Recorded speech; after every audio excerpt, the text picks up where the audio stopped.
আমার কিন্তু সুযোগ দিতে হবে আগে, নাহলে কিন্তু মাইনা না। আসসালামু আলাইকুম।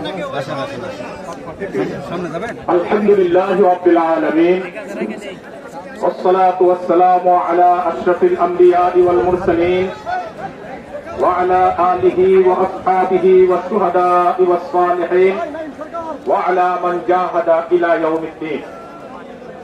শহীদি কাফেলা বাংলাদেশ জামাত ইসলামী পূর্ব ধলা উপজেলা শাখা কর্তৃক আয়োজিত আজকের এই বিক্ষোভ উত্তর সমাবেশে সম্মানিত সভাপতি, সম্মানিত নেতৃবৃন্দ, সামনে উপবিষ্ট পূর্বধলার বিক্ষুব্ধ জনতা, বর্তমান দেশের রাজনৈতিক পরিস্থিতি বাধ্য করেছে আমাদেরকে রাজপথের কর্মসূচি দিতে। বাংলাদেশ জামাত ইসলামী সহ 7টি দল যুগপথ কর্মসূচি ঘোষণা করেছে, ইতিমধ্যেই আপনারা জেনেছেন। তারই অংশ হিসাবে আজকে বাংলাদেশের প্রতিটি উপজেলা এবং জেলায় 7 দল বিক্ষোভ কর্মসূচি ঘোষণা করেছে। 5 দফা দাবিতে আমাদের এই বিক্ষোভ। প্রথম দফা দাবি হচ্ছে জুলাই সনদের আইনি ভিত্তিতে আগামী ফেব্রুয়ারির মধ্যে জাতীয় নির্বাচন অনুষ্ঠিত করতে হবে। অনেক প্রচেষ্টার পরে, অনেক বৈঠকের পরে, অনেক সময় ক্ষেপণের পরে, অনেক মেধা ব্যয় করার পরে একটি সনদ তৈরি করা হয়েছে, কিন্তু এই সনদকে আইনি ভিত্তি দেওয়া হচ্ছে না। দেশের জনগণ মনে করে দীর্ঘ প্রচেষ্টার এই সনদ এর যদি আইনি ভিত্তি না থাকে তাহলে এই সনদ একটি কাগজে ভাগে পরিণত হবে। এই কাগজে ভাগ জনগণের জন্য কোনো উপকারে আসতে পারে না। কাগজের ভাগ বাচ্চাদের খেলনা হয় মাত্র। তাই আমরা বর্তমান সরকারকে বলতে চাই যে আত্মত্যাগের বিনিময়ে ফ্যাসিস্ট বিদায় হয়েছে এবং আপনারা ক্ষমতায় বসার সুযোগ পেয়েছেন, সেই শহীদদের প্রতি শ্রদ্ধা রেখে অবশ্যই জুলাই সনদের আইনি ভিত্তি দিতে হবে।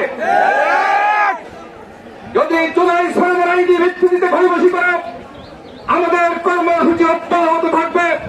দেশের সমস্ত জনগণকে সাথে নিয়ে সেই জুলাই সনদের আইনি ভিত্তি দেওয়ার জন্য দুর্বার আন্দোলন সারাদেশে গড়ে তোলা হবে। প্রিয় ভাইরা আমার, যদি জুলাই সনদের আইনি ভিত্তি দেওয়া না হয় তাহলে এই সনদ দিয়ে জনগণের ভাগ্য পরিবর্তন সম্ভব নয়। আর অবিলম্বে জুলাই সনদের আইনি ভিত্তি দিয়ে আগামী ফেব্রুয়ারির মধ্যে ইলেকশন দেওয়ার জন্য সরকারের প্রতি আহ্বান জানাচ্ছি। আমাদের দ্বিতীয় দাবি হচ্ছে পিআর পদ্ধতিতে উভয় পক্ষে নির্বাচন দিতে হবে। দেশ স্বাধীন হওয়ার পর থেকে একটি পদ্ধতিতে ইলেকশন হয়েছে, এই ইলেকশন বারবারই ব্যর্থ হয়েছে। দেশের জনগণ এই ইলেকশনের প্রতি আস্থা রাখতে পারে নাই। সেই পদ্ধতিতে ইলেকশন হয়েছে অতীতে, কোন ইলেকশনের প্রতি জনগণের আস্থা নেই। সেখানে ভোট ডাকাতি হয়েছে, কেন্দ্র দখল হয়েছে, ভোট ছিনতাই হয়েছে, জাল ভোট হয়েছে এবং গুন্ডা দিয়ে নির্বাচনকে ঠান্ডা করে দেওয়া হয়েছে। দিনের ভোট রাতে হয়েছে, আমি দাবি নির্বাচন হয়েছে। অতএব বাংলাদেশে প্রচলিত নির্বাচন পদ্ধতি এই দেশে ব্যর্থ হয়েছে। তাই আমরা দাবি জানাই আগামী নির্বাচন হতে হবে নতুন পদ্ধতিতে, আর সেই পদ্ধতি হচ্ছে পিআর পদ্ধতি। আপনারা কি পিআর পদ্ধতিতে ইলেকশন চান? প্রিয় ভাইরা আমার, আমরা সরকারকে বলতে চাই ইতিমধ্যেই প্রমাণিত হয়েছে দেশের 70 থেকে 71% জনগণ পিআর পদ্ধতিতে ইলেকশন চায়। আমাদের তৃতীয় দাবি হচ্ছে লেভেল প্লেইং ফিল্ড তৈরি করতে হবে। আমরা দেখতে পাচ্ছি দেশের বর্তমান বিদ্যমান প্রশাসন একটি দলের দিকে ঝুঁকে পড়েছে। আপনাদের নিরপেক্ষতা নিয়ে ইতিমধ্যেই প্রশ্ন সৃষ্টি হয়েছে। তাই আমরা সরকারকে বলবো অনতি বিলম্বে সকল রাজনৈতিক দলের জন্য, ছোট দল হোক বড় দল হোক, সকল দলের জন্য লেভেল প্লেইং ফিল্ড তৈরি করে নির্বাচন দিতে হবে। এদেশের মানুষ কেন্দ্র দখলের নির্বাচন চায় না। এদেশের মানুষ ভোট দখলের নির্বাচন চায় না। এদেশের মানুষ গুন্ডার নির্বাচন চায় না। অতএব সকল দলের জন্য সমান সুযোগ সৃষ্টি করে লেভেল প্লেইং ফিল্ড তৈরি করে আগামী নির্বাচনের আয়োজন করতে হবে। না হয় আমরা রাজপথে নেমেছি, রাজপথেই থাকবো। আমাদের চতুর্থ দল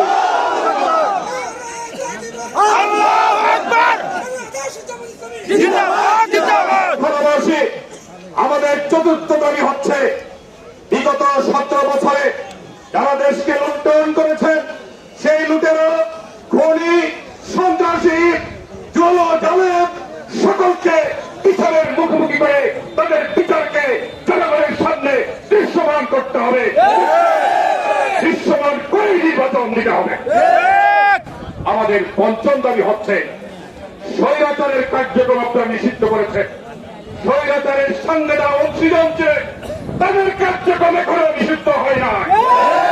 অতএব স্বৈরাচারের সহযোগী, স্বৈরাচারের সঙ্গে যারা সেই রাষ্ট্রকে দুর্বৃত্তায়ন করেছিল, জনগণের অধিকার হরণ করেছিল, গণতান্ত্রিক পরিবেশকে নষ্ট করেছিল, তাদের সেই কর্মসূচিকেও, তাদের কার্যক্রমকেও এই দেশে নিষিদ্ধ করতে হবে। প্রিয় ভাইরা আমার, এই 5 দফা দাবির সাথে আপনারা কি একমত পোষণ করেছেন? প্রিয় ভাইরা আমার, সর্বশেষ আমি যে কথাটা বলতে চাই, আজকে আমাদের এই বিক্ষোভ মিছিলে আসার সময় বিভিন্ন জায়গায় আমাদের কর্মী ভাইদেরকে হুমকি দেওয়া হয়েছে একটি মহলের পক্ষ থেকে। আমরা কি হুমকি ভয় পাই? আমরা কারো রক্ত চক্ষু ভয় পাই না। গুলির সামনে, স্বৈরাচারের গুলির সামনে যারা মাথা নত করেনি, বুক পেতে দিয়েছে, তারা এই ধরনের হুমকির সামনে কোনদিন মাথা নত করবে না। যারা হুমকি দিচ্ছেন, আমরা আমাদের আমিরে জামাত বলেছেন গালির বিনিময়ে আমরা গালি দিব না, এটা আমাদের কর্ম। আমরা গালির বিনিময়ে যারা গালি দেয় আমাদেরকে, আমরা তাদের জন্য আল্লাহর কাছে দোয়া করবো, ফরিয়াদ করবো। ভাইয়েরা গালি দিচ্ছেন, গালি দিয়েছেন, আজকেও আমরা আপনাদেরকে আল্লাহ রাব্বুল আলামিনের কাছে আপনাদের জন্য ফরিয়াদ করছি, দোয়া করছি, পাল্টা গালি জামাতের কর্মীরা আপনাদেরকে দেবে না। প্রিয় ভাইরা আমার, যারা ভয় দেখাচ্ছেন, যারা ভোট ডাকাতির চিন্তা করছেন, ভোটের পেপার ছিনতাই করে নির্বাচনে জয়ী হওয়ার চিন্তা করছেন, সেই স্বপ্ন বাদ দিয়ে গণতান্ত্রিক পরিবেশে ফিরে আসুন। গণতান্ত্রিক পরিবেশে ফিরে আসুন। যদি আপনারা এই ধরনের কোন কর্মসূচি নিতে চান, আপনারা কি নিজেদের জীবন বাজি রেখে সন্ত্রাসীদেরকে, ভোট ডাকাতদেরকে প্রতিহত করতে রাজি আছেন? নির্বাচনকে আমরা নিয়েছি জিহাদ হিসাবে। নির্বাচনকে কিভাবে নিয়েছে? এই নির্বাচনের মাধ্যমে এদেশে আল্লাহর দ্বীন বিজয়ী হবে। অতএব এই নির্বাচনে যারা ভূমিকা রাখবে তারা মুজাহিদের নির্বাচন হবে। যদি আমাদের এখানে জীবন দিতে হয়, ভোট চোরদেরকে, ভোট ডাকাতদেরকে প্রতিহত করতে গিয়ে যদি আমাদের জীবন দিতে হয়, আপনারা কি শহীদ হইতে প্রস্তুত আছেন?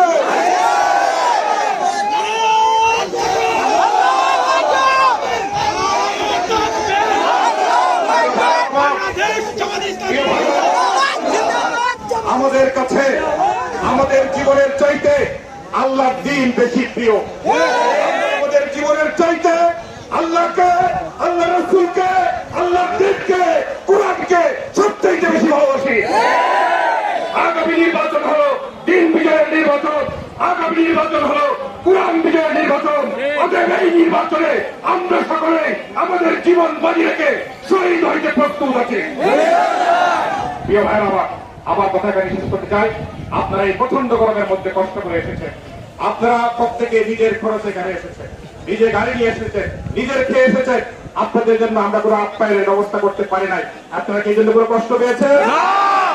আগামী দিন জামাত ইসলামীর পক্ষ থেকে ডাক দেওয়া হবে, আপনারা কি আমার স্বতঃস্ফূর্ত আসতে প্রস্তুত আছেন? আল্লাহ আমাদের সকলকে কবুল করুন। আল্লাহ রাব্বুল আলামিন আমরা যে পরিশ্রম করেছি এই পরিশ্রমের উপযুক্ত প্রতিদান আমাদের সকলকে দান করুন, সবাই বলুন আমিন। এই কথা বলে আপনাদের সকলকে ধন্যবাদ জানিয়ে আমি আমার সংক্ষিপ্ত বক্তব্য শেষ করছি। নাসরুম মিনাল্লাহি ওয়া ফাতহুন কারীম। বাংলাদেশ জিন্দাবাদ, বাংলাদেশ জামাত ইসলামী জিন্দাবাদ, জিন্দাবাদ।